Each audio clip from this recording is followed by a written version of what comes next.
শ্ৰদ্ধাৰ ছাৰ বাইদেউসকল, মোৰ অতিকে মৰমৰ ছাত্ৰ ছাত্ৰীসকল আৰু মোৰ সহপাঠীসকল, আজি মই 10মান শ্ৰেণীৰ বিজ্ঞান পাঠৰ প্ৰথম অধ্যায় ৰাসায়নিক বিক্ৰিয়া আৰু সমীকৰণ ইয়াৰ ওপৰত এটা চমু ভিডিঅ' আটাইলৈ প্ৰেৰণ কৰি আছোঁ।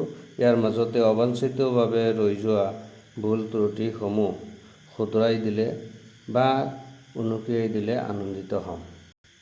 পাঠটোৰ প্ৰাৰম্ভতে আমাৰ দৈনিক জীৱনত ঘটি থকা তলৰ ঘটনাসমূহ বিবেচনা কৰিব দিছে আৰু ভাবিব দিছে যে ইয়াত কি ঘটে। যেনেকুৱা গ্ৰীষ্মকালত কোঠাৰ উষ্ণতাত গাখীৰ থোৱা হয়, লোৰ টেৱা বা কেৰাহী এখন বা গজাল এটা সেমেকা বায়ুত মুকলিভাৱে থৈ দিয়া হয়, আঙুৰৰ কিন্নন হ'ব দিয়া হয়, খাদ্যবস্তুত ৰন্ধন কৰা হ'ল, আমাৰ শৰীৰত খাদ্যবস্তু হজম হয়, আমি উশাহ নিশাহ লওঁ ইত্যাদি। এই ওপৰৰ সকলো অৱস্থাতে প্ৰাৰম্ভিক বস্তুবোৰৰ প্ৰকৃতি আৰু স্বকীয়তা কিছু সলনি হয়। পদাৰ্থৰ ভৌতিক আৰু ৰাসায়নিক পৰিৱৰ্তনৰ বিষয়ে আমি ইতিমধ্যে আগৰ শ্ৰেণীসমূহত শিকি আহিছোঁ। যেতিয়া এটা ৰাসায়নিক পৰিৱৰ্তন ঘটে তেতিয়া আমি এটা ৰাসায়নিক বিক্ৰিয়া ঘটা বুলি ক'ব পাৰোঁ। ৰাসায়নিক বিক্ৰিয়াটা প্ৰকৃততে কি এই ভাবি তোমালোকে বোধ হয় আচৰিত হোৱা। আমি কেনেকৈ জানিম যে ৰাসায়নিক বিক্ৰিয়া এটা ঘটিছে? এই প্ৰশ্নৰ উত্তৰ পাবলৈ আমি কেইটামান কাৰ্যকলাপ ইয়াতে কৰিম। ইয়াৰ প্ৰথম কাৰ্যকলাপটোত আমি প্ৰায় 2 চেণ্টিমিটাৰ দৈৰ্ঘ্যৰ মেগনেছিয়াম ফিতা এডাল বালিয়া কাগজেৰে প্ৰথমে গঢ়ি ল'ম আৰু ইয়াৰ পিছত খুব সাৱধানতাৰে অৰ্থাৎ আমাৰ চকুৰ পৰা অলপ আঁতৰত ৰাখি আমি এই মেগনেছিয়াম ফিতাডাল পুৰিম, অৰ্থাৎ পুৰি ছাই এটা বাতিত জমা কৰিম। বায়ুত মেগনেছিয়াম ফিতা এডাল দহন কৰিলে আমাৰ মেগনেছিয়াম অক্সাইড সংগ্ৰহ হয়, অৰ্থাৎ ছাই আমি পাম। ইয়াতে মই সমীকৰণটো দেখাই দিছোঁ। মেগনেছিয়াম আৰু অক্সিজেন এই দুটাৰ মাজত বিক্ৰিয়া হৈ মেগনেছিয়াম অক্সাইডৰ ছাই হয়। এই বিষয়ে তোমালোকে পিছলৈ আৰু বহুত বহল ভিত্তিত পাবা। আমি কেৱল পৰিৱৰ্তনটোহে দেখাইছোঁ যে মেগনেছিয়াম ফিতা এডাল জ্বলালে মেগনেছিয়াম অক্সাইড নামৰ ছাই উৎপন্ন হয়। বাতিটোত ইয়াতে ছাই লোৱা হৈছে। একেদৰে মই আন এটা পৰীক্ষাৰ কথা কৈ আছোঁ। যদি আমি মেগনেছিয়ামৰ ফিতা জ্বলোৱাৰ সলনি কোনোবা এটা কনিকেল ফ্লাক্সত যদি আমি জিংকৰ গুৰি লওঁ আৰু তাতে ছালফিউৰিক এচিড যোগ কৰি দিওঁ, তেতিয়াহ'লে দেখা যায় যে জিংক ছালফেটৰ পদক্ষেপ পৰে আৰু হাইড্ৰজেন গেছ, ভুৰভুৰণিকাৰী গেছ ওলাই যায়। এই দুয়োটা কাৰ্যকলাপত যদি আমি লক্ষ্য কৰোঁ, দেখা যায় যে মেগনেছিয়াম ফিতাডাল ফুৰি ছাই হ'ল, ইয়াত মেগনেছিয়াম অক্সাইডৰ পাউডাৰ পালোঁ আমি। ঠিক তেনেকুৱা জিংক আৰু ছালফিউৰিক এচিডৰ বিক্ৰিয়াত জিংক ছালফেটৰ পদক্ষেপ পৰিল, গতিকে এইটো এটা ইয়াতে বিক্ৰিয়া হ'ল। এতিয়া এই বিক্ৰিয়াত আমি আগৰ পদাৰ্থবিলাকৰ কিছুমান পৰিৱৰ্তন দেখা পাওঁ। এই পৰিৱৰ্তনখিনি আমি প্ৰথমে অলপ আলোচনা কৰিব বিচাৰিছোঁ। সেই পৰিৱৰ্তনত আমাৰ দেখা যায় পদাৰ্থ এটা যেতিয়া 2 বা ততোধিক পদাৰ্থৰ মাজত যেতিয়া বিক্ৰিয়া হ'বলৈ দিয়া যায়, তেতিয়া তাত কেইবাটাও পৰিৱৰ্তন হয়, যেনেকুৱা অৱস্থাৰ পৰিৱৰ্তন, ৰঙৰ পৰিৱৰ্তন, গেছৰ উৎপত্তি, উষ্ণতাৰ পৰিৱৰ্তন ইত্যাদি। মই দুটাহে মাত্ৰ কাৰ্যকলাপ কৈছোঁ। ইয়াৰ ভিতৰত কিছুমান প্ৰশ্ন আমাৰ ফাইনেল পৰীক্ষাত অহাও আছে, যেনেকুৱা মেগনেছিয়াম ফিতা। প্ৰথমে মই কৈছোঁ মেগনেছিয়াম ফিতা দহনৰ আগত আমি বালিয়া কাগজেৰে গঢ়ি লওঁ। প্ৰশ্নটো হ'ল দহনৰ আগত মেগনেছিয়াম ফিতা কিয় বালিয়া কাগজেৰে গঢ়ি লোৱা হয়? ঠিক তেনেকৈ আন এটা প্ৰশ্ন আমাৰ আছে। সেই প্ৰশ্নটো হ'ল মেগনেছিয়াম বায়ুৰ পৰিৱেশত দহন কৰিলে কি উৎপন্ন হয়? মেগনেছিয়াম বায়ুৰ পৰিৱেশত দহন কৰিলে কি উৎপন্ন হয়? তোমালোকে পাৰিলে কাগজ কলম লৈ ল'বা। মেগনেছিয়াম বায়ুৰ পৰিৱেশত দহন কৰিলে মেগনেছিয়াম অক্সাইড উৎপন্ন হয়, MgO। ইতিমধ্যে তোমালোকক দেখুওৱা হৈছে। মেগনেছিয়াম আৰু হ'ল অক্সিজেন দহন কৰিলে আমাৰ MgO মেগনেছিয়াম অক্সাইড উৎপন্ন হয়। মেগনেছিয়াম অক্সাইড নামৰ ছাই পাউডাৰ উৎপন্ন হয়। তোমালোকে ঘৰত ৰন্ধা বঢ়া কৰোঁতে নিশ্চয় মন কৰিছা, আমাৰ ঘৰত যেতিয়া ৰন্ধা বঢ়া কৰোঁতে দহন হিচাপে খৰি ব্যৱহাৰ কৰা হয়। খৰি যদি লেতেৰা হয় তেতিয়াহ'লে ধোঁৱা হয়, আৰু যদি পৰিষ্কাৰ চাফা হয় তেতিয়াহ'লে ধোঁৱা কম হয় বা ধোঁৱা নহয়। এই ক্ষেত্ৰত আমি ক'ব পাৰি আমাৰ যিমান পৰিষ্কাৰ জ্বালনি হ'ব সিমান জ্বলন্ত ভাল হ'ব। গতিকে আমি একেই সূত্ৰ আমাৰ এই মেগনেছিয়াম ফিটাৰ ক্ষেত্ৰত ব্যৱহাৰ কৰিব পাৰি। মেগনেছিয়াম ফিটা দহনৰ আগত যদি আমি ঘঁহি লওঁ, ই চাফা হ'ল, গতিকে ই সহজে দহন হ'ব, অৰ্থাৎ বিক্ৰিয়াৰ গতিবেগ বাঢ়ি যাব। সেইকাৰণে মেগনেছিয়াম ফিটা দহনৰ আগত ভালদৰে বালিয়া কাগজেৰে ঘঁহি লোৱা হয়। যিহেতু আমাৰ পাঠটোৰ নাম ৰাসায়নিক বিক্ৰিয়া আৰু সমীকৰণ, এতিয়া ৰাসায়নিক বিক্ৰিয়ানো কি আৰু ৰাসায়নিক সমীকৰণ কাক বোলে, এই বিষয়ে আমি চমুকৈ আলোচনা কৰিম। ৰাসায়নিক বিক্ৰিয়া, তোমালোকে ইতিমধ্যে পালা মেগনেছিয়াম ফিটা দহন কৰিলে মেগনেছিয়াম অক্সাইডৰ পাউডাৰ আমি পালোঁ। ঠিক তেনেকুৱা জিংকৰ গুৰি আৰু ছালফিউৰিক এচিড যেতিয়া আমি বিক্ৰিয়া হ'বলৈ দিছোঁ, তেতিয়া জিংক ছালফেটৰ আমাৰ পদক্ষেপ পৰিছে আৰু হাইড্ৰজেন গেছ উৎপন্ন হৈছে। গতিকে এই ক্ষেত্ৰত আমি ক'ব পাৰি, যি বিক্ৰিয়াত দুই বা ততোধিক পদাৰ্থ ৰাসায়নিকভাৱে লগ লাগি বা পৰিৱৰ্তন হৈ সম্পূৰ্ণৰূপে নতুন পদাৰ্থৰ উৎপন্ন হয়, তাক ৰাসায়নিক বিক্ৰিয়া বোলে। মই এই কথাটো কোৱাৰ আগতে আৰু এটা কথা অলপ ক'ব বিচাৰিছোঁ ৰাসায়নিক পৰিৱৰ্তন সম্পৰ্কে। আমি যেতিয়া গাখীৰক দৈ হ'বলৈ দিওঁ, দৈ হওঁতে গাখীৰৰ পৰা দৈ হয়। গতিকে এই যে গাখীৰ পৰিৱৰ্তন হৈ দৈ হ'ল, এই দৈক আমি পুনৰাই আকৌ গাখীৰ বনাব নোৱাৰি। গতিকে এইটো হ'ল আমাৰ ৰাসায়নিক পৰিৱৰ্তন। এই ৰাসায়নিক পৰিৱৰ্তনটোৰ কাৰণে যি বিক্ৰিয়া সংঘটিত হয়, সেই বিক্ৰিয়াটোৱে হ'ল আমাৰ ৰাসায়নিক বিক্ৰিয়া। একেদৰে আমি যদি লত মামৰে ধৰাৰ কথাটো কওঁ, লত মামৰে ধৰে জলীয় বাষ্পৰ পৰিৱেশত বা বায়ুৰ পৰিৱেশত বা পানী পালে আমাৰ লত যে মামৰ ধৰে, লত মামৰে ধৰা পৰিৱৰ্তনটো হ'ল আমাৰ ৰাসায়নিক পৰিৱৰ্তন। গতিকে এই পৰিৱৰ্তনৰ বাবে যি বিক্ৰিয়া সংঘটিত হয়, সেই বিক্ৰিয়াটো হ'ল আমাৰ ৰাসায়নিক বিক্ৰিয়া। মই ৰাসায়নিক বিক্ৰিয়াৰ এটা সূত্ৰ ডেফিনেশ্যন তোমালোকক এইদৰে দিছোঁ। ৰাসায়নিক বিক্ৰিয়া, যি বিক্ৰিয়াত দুই বা ততোধিক পদাৰ্থ ৰাসায়নিকভাৱে লগ লাগি বা পৰিৱৰ্তন হৈ সম্পূৰ্ণ নতুন পদাৰ্থৰ উৎপন্ন হয়, তাক ৰাসায়নিক বিক্ৰিয়া বোলে। যেনে হাইড্ৰজেন আৰু ক্লৰিন লগ লাগি হাইড্ৰক্লৰিক এচিড উৎপন্ন হৈছে। একেদৰে ছ'ডিয়াম আৰু পানী লগ লাগি ছ'ডিয়াম হাইড্ৰক্সাইড উৎপন্ন হৈছে। ঠিক তেনেকৈ আমি যদি কওঁ হাইড্ৰজেন আৰু অক্সিজেন লগ লাগি আমাৰ পানী উৎপন্ন হৈছে, 2H2O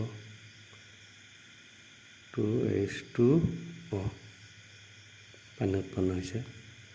এইবিলাক হ'ল আমাৰ ৰাসায়নিক বিক্ৰিয়াৰ উদাহৰণ। এতিয়া ৰাসায়নিক বিক্ৰিয়া এটাৰ বাবে আমাৰ আৰু এটা কথা কৈছে, ইয়াতে সমীকৰণ। আমি ৰাসায়নিক সমীকৰণ বুলিলে কি বুজিম? ৰাসায়নিক বিক্ৰিয়া বুজাবলৈ বিক্ৰিয়ক আৰু বিক্ৰিয়াজাত পদাৰ্থৰ মাজত কাৰ্চিনযুক্ত যি সমীকৰণ ব্যৱহাৰ কৰা হয়, তাক ৰাসায়নিক সমীকৰণ বোলে। এতিয়া বিক্ৰিয়া ইয়াতে চোৱা, হাইড্ৰজেন আৰু ক্লৰিন বিক্ৰিয়াৰ আগত আছিলে আমাৰ হাইড্ৰজেন আৰু ক্লৰিন ছেপাৰেট, এই দুটাক কোৱা হয় বিক্ৰিয়ক। আৰু ইয়াৰ বিক্ৰিয়াৰ পিছত উৎপন্ন হ'ল HCl হ'ল আমাৰ বিক্ৰিয়াজাত পদাৰ্থ। একেদৰে হাইড্ৰজেন আৰু অক্সিজেন মিলি যে পানী হ'ল আমাৰ বিক্ৰিয়াজাত পদাৰ্থ, আৰু হাইড্ৰজেন আৰু অক্সিজেন হ'ল আমাৰ বিক্ৰিয়ক। সেইকাৰণে আমাৰ ডেফিনেশ্যনত এনেকৈ কোৱা হৈছে, ৰাসায়নিক বিক্ৰিয়া বুজাবলৈ বিক্ৰিয়ক আৰু বিক্ৰিয়াজাত পদাৰ্থৰ মাজত কাৰ্চিনযুক্ত যি সমীকৰণ ব্যৱহাৰ কৰা হয়, অৰ্থাৎ বিক্ৰিয়ক আৰু বিক্ৰিয়াজাত পদাৰ্থৰ মাজত কাৰ্চিন ব্যৱহাৰ কৰি যি এটা সমীকৰণ লিখা হয়, সেই সমীকৰণক কোৱা হয় ৰাসায়নিক সমীকৰণ। যেনেকুৱা আইৰণ আৰু পানী ইয়াতে বিক্ৰিয়া হ'বলৈ দিয়া হৈছে, আমাৰ আইৰণক মামৰে ধৰা বিক্ৰিয়াটো এনেকুৱা, 3Fe + 4H2O, ইয়াৰ পৰা উৎপন্ন হৈছে Fe3O4 প্লাছ হাইড্ৰজেন। এটা হ'ল আমাৰ লত মামৰে ধৰা বিক্ৰিয়াটো। এতিয়া এই বিক্ৰিয়াৰ সমীকৰণৰ বাবে আমাৰ এই সমীকৰণ যে আমি পালোঁ, এই সমীকৰণ দুই প্ৰকাৰ। এটা হ'ল জকা সমীকৰণ আৰু এটা হ'ল সন্তুলিত সমীকৰণ। জকা সমীকৰণটো হ'ল কি?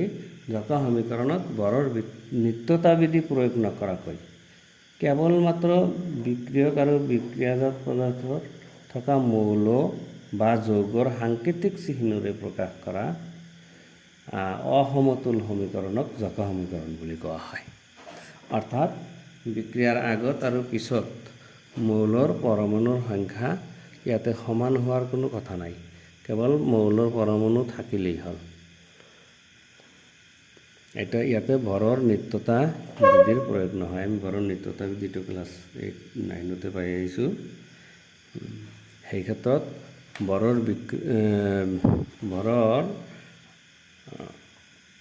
সেইকাৰণে কোৱা হৈছে ভৰৰ নিত্যতা বিধি প্ৰয়োগ নকৰাকৈ কেৱল বিক্ৰিয়ক আৰু বিক্ৰিয়াজাত পদাৰ্থৰ মৌল বা যৌগৰ সাংকেতিক চিহ্নৰে প্ৰকাশ কৰা কাৰ্চিন যুক্ত অসমতুল সমীকৰণক জকা সমীকৰণ বুলি কোৱা হয়। কাৰ্চিন যুক্ত এইখিনি নকলেও হ'ব, আমি ক'ব পাৰি কেৱল মৌল বা যৌগৰ সাংকেতিক চিহ্নৰে প্ৰকাশ কৰা অসমতুল সমীকৰণক জকা সমীকৰণ বুলি কোৱা হয়। যেনেকুৱা মেগনেছিয়াম আৰু অক্সিজেন MgO, ইয়াতে মেগনেছিয়াম এটা পৰমাণু আছে, ইয়াতে এটা পৰমাণু আছে। ইয়াতে অক্সিজেনৰ দুটা পৰমাণু আছে, ইয়াতে কিন্তু এটা আছে, গতিকে দুয়োফালে সমান নাই। এনেকুৱা যিমানবোৰ আছে, যিমানবোৰ সমীকৰণ আছে সেইবোৰক জকা সমীকৰণ বুলি কোৱা হয়। তোমালোকে আৰু এটা বিক্ৰিয়া ইয়াতে চোৱা, আইৰণ আৰু পানী, ইয়াৰ মাজত Fe3O4 আৰু হাইড্ৰজেন উৎপন্ন হৈছে। ইয়াতে আইৰণ আছে এটা পৰমাণু, ইয়াতে আইৰণৰ 3টা পৰমাণু, ইয়াতে অক্সিজেন এটা, ইয়াতে অক্সিজেনৰ 4টা পৰমাণু আছে। গতিকে এইটো দুয়োফালেতো কোনো সমানৰ কথা নাই। এনেকুৱা যিমানবোৰ সমীকৰণ আছে এই সমীকৰণবোৰক কোৱা হয় জকা সমীকৰণ। এতিয়া 2 নম্বৰটো হ'ল আমাৰ সন্তুলিত সমীকৰণ। সন্তুলিত সমীকৰণ বিক্ৰিয়ক আৰু বিক্ৰিয়াজাত পদাৰ্থৰ প্ৰতিটো উপাদানত মৌলৰ সমান সংখ্যক পৰমাণু থকা ৰাসায়নিক সমীকৰণক সন্তুলিত সমীকৰণ বোলে। যেনে আইৰণ আৰু পানী, এইটো চোৱা Fe3O4 + H2, এইটো হ'ল আমাৰ জকা সমীকৰণ। ইয়াক আমি সন্তুলন কৰিছোঁ। ইয়াতে যিটো আইৰণ 3টা আছে, গতিকে ইয়াতে 3টা আইৰণ দিয়া হৈছে, 3টা দিয়া হৈছে। এতিয়া এইফালে একেদৰে আমি হাইড্ৰজেন পৰমাণুক সন্তুলন কৰাৰ কাৰণে ইয়াতে আছিল 2টা, এতিয়া আমাৰ ইয়াতে আছিল 2টা, কিন্তু অক্সিজেন আছে ইয়াতে 4টা। অক্সিজেন মিলোৱাৰ কাৰণে আমি অক্সিজেন যিটো 4টা দিব লাগে, গতিকে তাৰ বাবে আমি এটা 4 লৈছোঁ ইয়াতে। সেই 4 লোৱাৰ লগে লগে অক্সিজেনটো আমাৰ সমান হ'ল ঠিক, কিন্তু আৰু এটা কাৰণ বাজি গ'ল, সেইটো হ'ল হাইড্ৰজেন হৈ গ'ল 8টা। এই হাইড্ৰজেন 8টা ঠিক কৰাৰ কাৰণে ইফালে আৰু এটা 4 দিয়া হ'ল। হাইড্ৰজেন ইফালে 8টা হ'ল, ইফালে 8টা আছে। অক্সিজেন ইয়াতে 4টা, অক্সিজেন ইয়াতে 4টা, আইৰণ ইয়াতে 3টা, আইৰণ ইয়াতে 3টা। এতিয়া দেখা যায় যে বিক্ৰিয়াৰ আগত অৰ্থাৎ বিক্ৰিয়কসকলত আমাৰ মৌলৰ পৰমাণু যিমানকেইটা আছে, বিক্ৰিয়াৰ পিছত বিক্ৰিয়াজাত পদাৰ্থত মৌলৰ পৰমাণু সিমানেই আছে। এনেকুৱা যিমানবোৰ সমীকৰণ আছে তাক সন্তুলিত সমীকৰণ বুলি কোৱা হয়।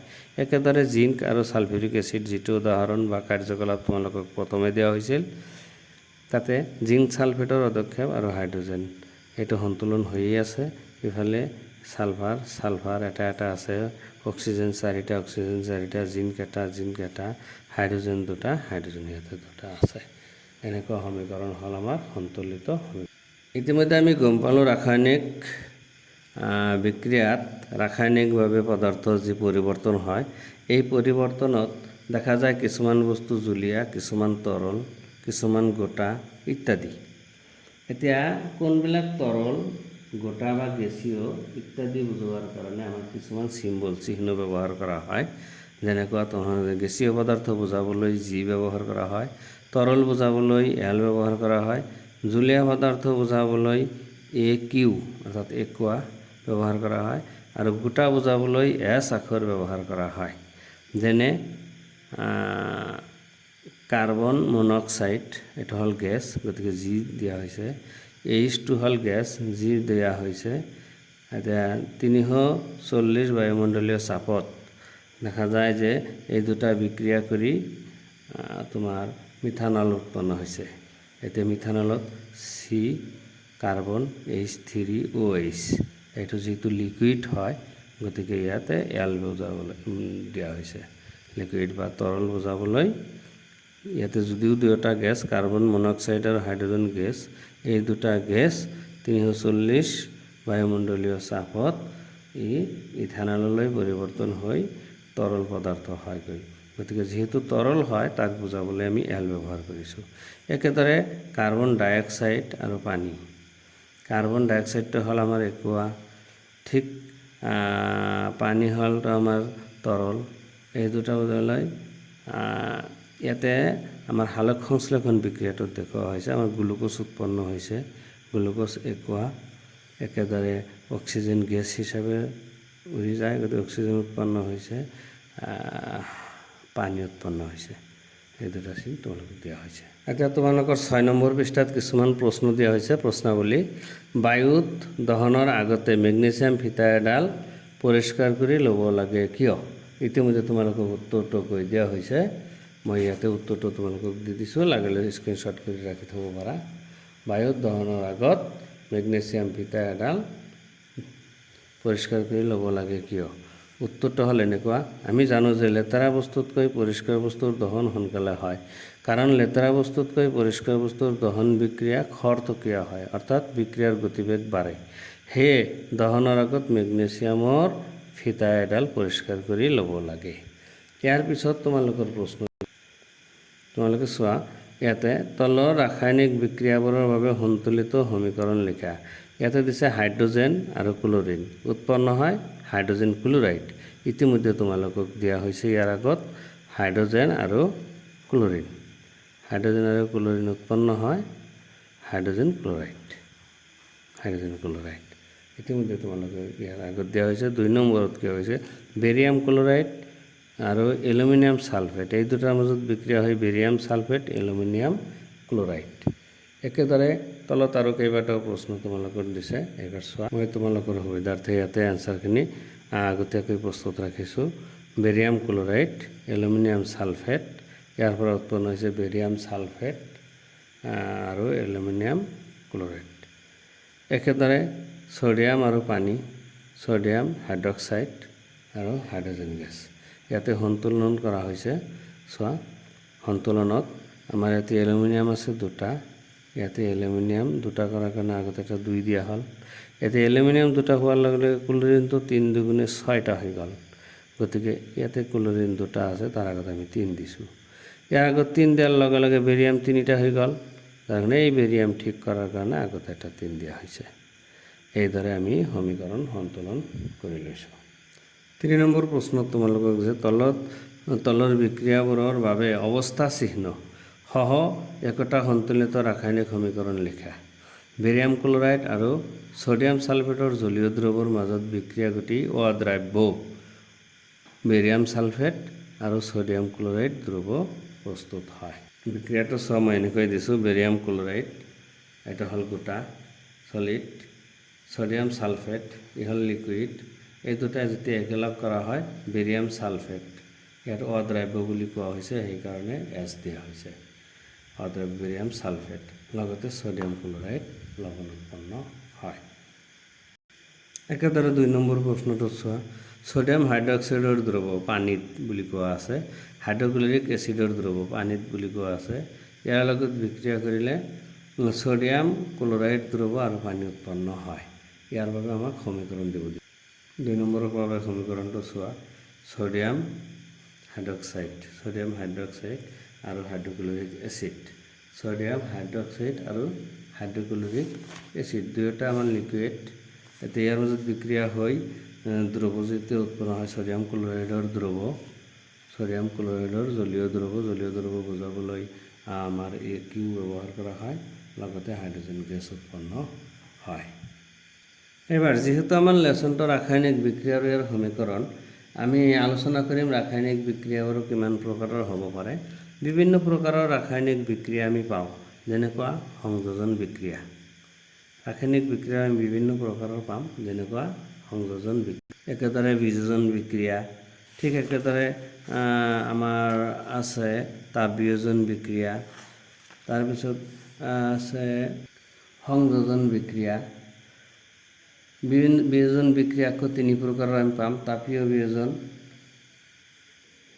বিদ্যুৎ বিশ্লেষণ বিক্ৰিয়া আৰু আলোক বিশ্লেষণ বিক্ৰিয়া। এই হ'ল আমাৰ বিয়োজন বিক্ৰিয়া 3 প্ৰকাৰ।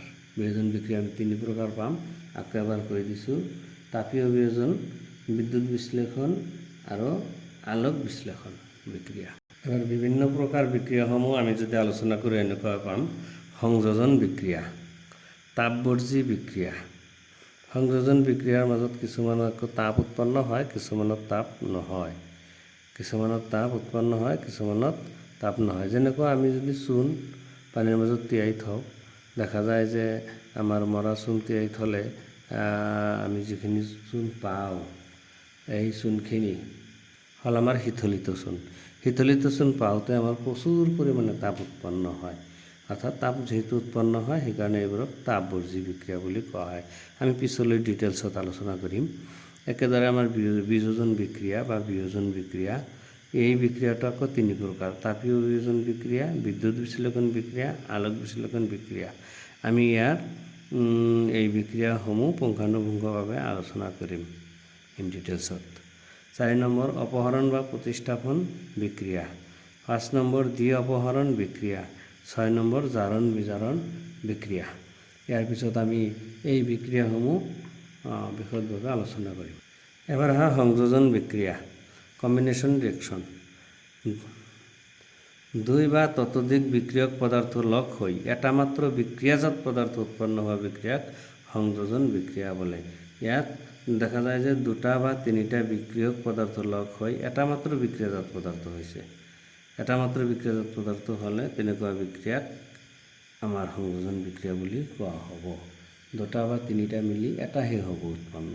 যেনেকুৱা পুৰা চূণ, কেলছিয়াম অক্সাইড আৰু পানী H2O মাজত বিক্ৰিয়া হৈ শীতলিত চূণ উৎপন্ন হোৱা বিক্ৰিয়াটো সংযোজন বিক্ৰিয়া। CaO এটা হ'ল আমাৰ পুৰা চূণৰ সংকেত, এটা হ'ল পানী।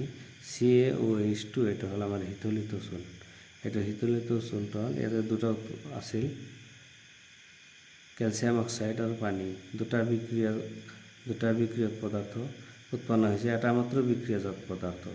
গতিকে এনেকুৱা 3টা মিলিও এটা হ'ব পাৰে। যেনেকুৱা কাৰ্বন আৰু অক্সিজেন মিলি কাৰ্বন ডাই অক্সাইড হৈছে, হাইড্ৰোজেন আৰু অক্সিজেন মিলি পানী উৎপন্ন হৈছে। ইয়াতে বিক্ৰিয়ক আছিল 2টা, হাইড্ৰোজেন আৰু অক্সিজেন বেলেগ বেলেগ, এই 2টা মিলি এটা উৎপন্ন হৈছে, সেইটো হ'ল পানী। একেদৰে কাৰ্বন আৰু অক্সিজেন বেলেগ বেলেগ আছিল, 2টা মিলি এটা হ'ল কাৰ্বন ডাই অক্সাইড।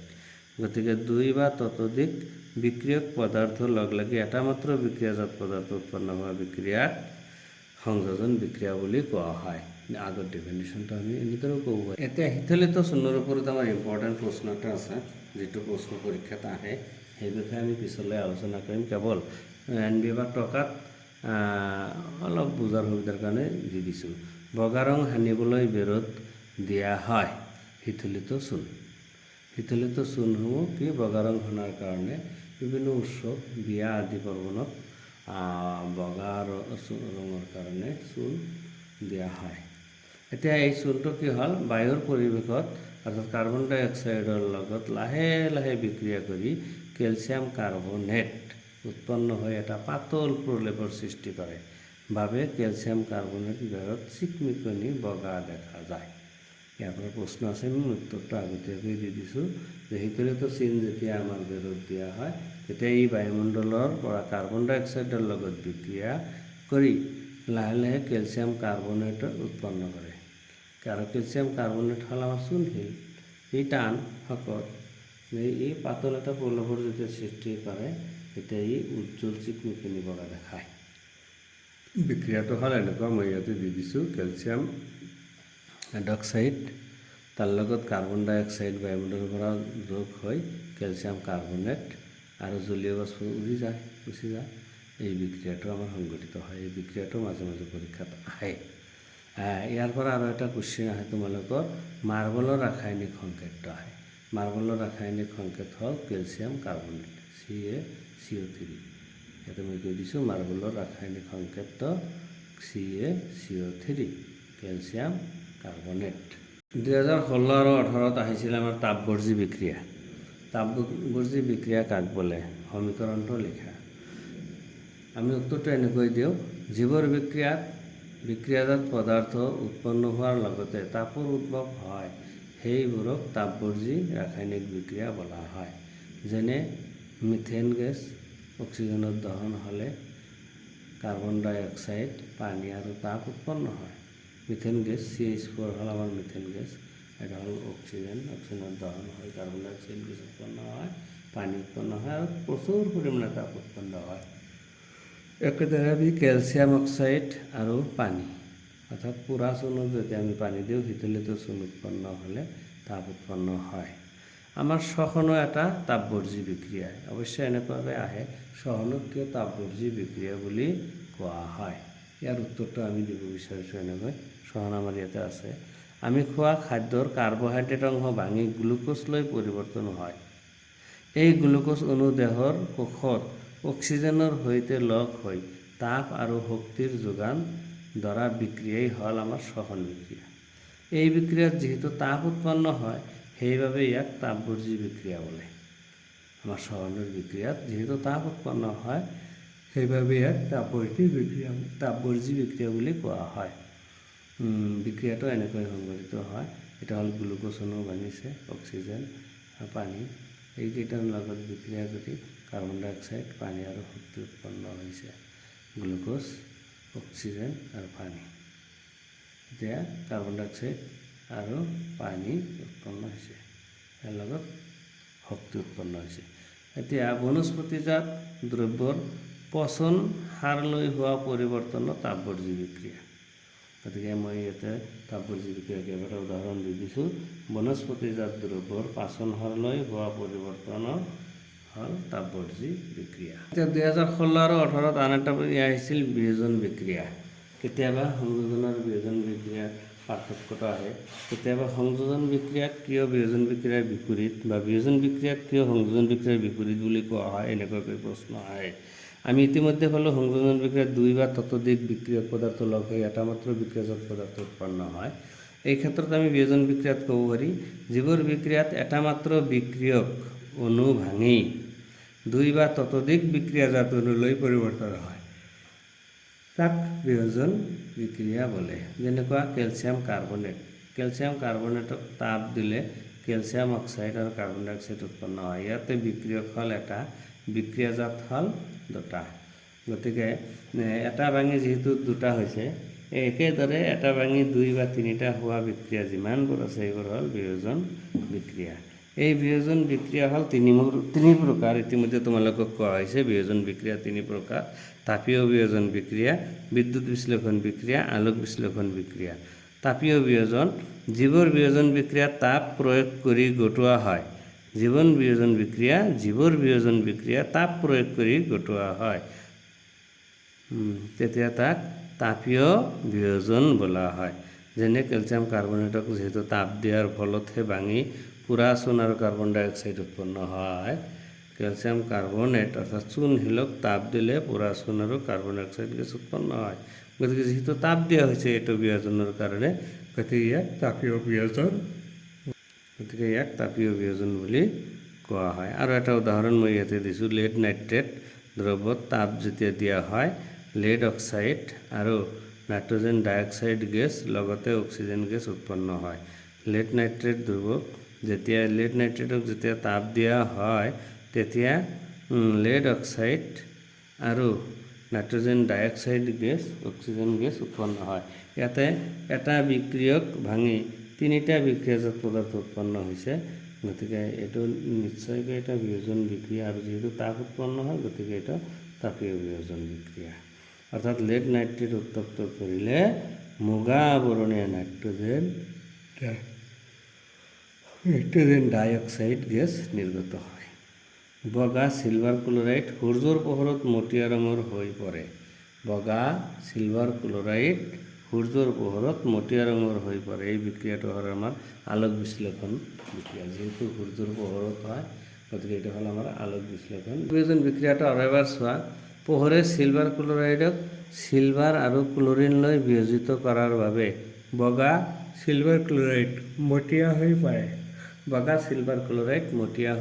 কেতিয়া? পোহৰে চিলভাৰ ক্লৰাইডক চিলভাৰ আৰু ক্লৰিনলৈ বিয়োজিত কৰাৰ বাবে বগা চিলভাৰ ক্লৰাইড মটীয়া হৈ পৰে। চিলভাৰ ক্লৰাইড, মই বিক্ৰিয়াটো দি দিছোঁ, চিলভাৰ ক্লৰাইডক যেতিয়া সূৰ্যৰ পোহৰত থৈ দিয়া হয় তেতিয়া চিলভাৰ আৰু ক্লৰিন ছেপাৰেট হয়। একেদৰে চিলভাৰ ব্ৰোমাইডেৰেও সূৰ্যৰ পোহৰত বিয়োজিত হৈ চিলভাৰ আৰু ব্ৰোমিন পৃথক হ'ব পাৰে। তেনেকুৱা বিক্ৰিয়াও হ'ল আমাৰ তাপীয় বিয়োজন বিক্রিয়া। টকাত এটা কথা দিয়া হৈছে, আলোক বিশ্লেষণ বিক্রিয়াসমূহ কলা বগা ফটোগ্রাফিত ব্যবহার করা হয়। আলোক বিয়োজন বিক্রিয়াটো কলা বগা ফটোগ্রাফিত ব্যবহার করা হয়। এটা মনত রাখিবা তোমালোকে। আলোক বিয়োজন বিক্রিয়াটো সমূহ কলা বগা ফটোগ্রাফিত ব্যবহার করা হয়। আমি যেতিয়া কলা বগা ফটো তোলো, ইয়াক আগতে তোমালোকে চাইছা, ফটো উঠোৱাৰ পিছত ৰ'দত শুকাবলৈ দিয়া হয়, অৰ্থাৎ তেতিয়া সেইটোৰ মাজত বিক্ৰিয়া হয়। এতিয়া আহা তাপগ্ৰাহী বিক্ৰিয়া। যিবোৰ বিক্ৰিয়াত শক্তি শোষিত হয় তাক তাপগ্ৰাহী বিক্ৰিয়া বুলি কোৱা হয়। অৰ্থাৎ তাপ দিয়াৰ ফলত যিবোৰ বিক্ৰিয়া সংঘটিত হয়, তাপ দিয়াৰ ফলত যিবোৰ বিক্ৰিয়া সংঘটিত হয় তাক তাপগ্ৰাহী বিক্ৰিয়া বুলি কোৱা হয়। গতিকে ইয়াৰ পৰা আমি ক'ব পাৰি যে বিয়োজন বিক্ৰিয়াসমূহ হ'ল তাপগ্ৰাহী বিক্ৰিয়া। বিয়োজন বিক্ৰিয়াসমূহ কি? তাপগ্ৰাহী বিক্ৰিয়া। পানীত বিদ্যুৎ বিশ্লেষণ কৰাৰ ফলত হাইড্ৰোজেন আৰু অক্সিজেন সেপাৰেট হৈছে। হাইড্ৰোজেন আৰু অক্সিজেন সেপাৰেট হইতে এবাৰ চোৱা তুমি বিদ্যুৎ বিশ্লেষণ বিক্ৰিয়া। সালফিউৰিক এসিডৰ আৰু পানীৰ দ্ৰৱত বিদ্যুৎ বিশ্লেষণৰ ফলত হাইড্ৰোজেন আৰু অক্সিজেন গেছ উৎপন্ন হোৱা বিক্ৰিয়াটো বিদ্যুৎ বিশ্লেষণ বিক্ৰিয়া। আৰু এবাৰ কৈ দিছোঁ, সালফিউৰিক এসিডৰ আৰু পানীৰ দ্ৰৱত বিদ্যুৎ বিশ্লেষণৰ ফলত হাইড্ৰোজেন আৰু অক্সিজেন গেছ উৎপন্ন হোৱা বিক্ৰিয়া বিদ্যুৎ বিশ্লেষণ বিক্ৰিয়া। ইয়াতে দিয়া হৈছে এলুমিনিয়াম অক্সাইড লিকুইড।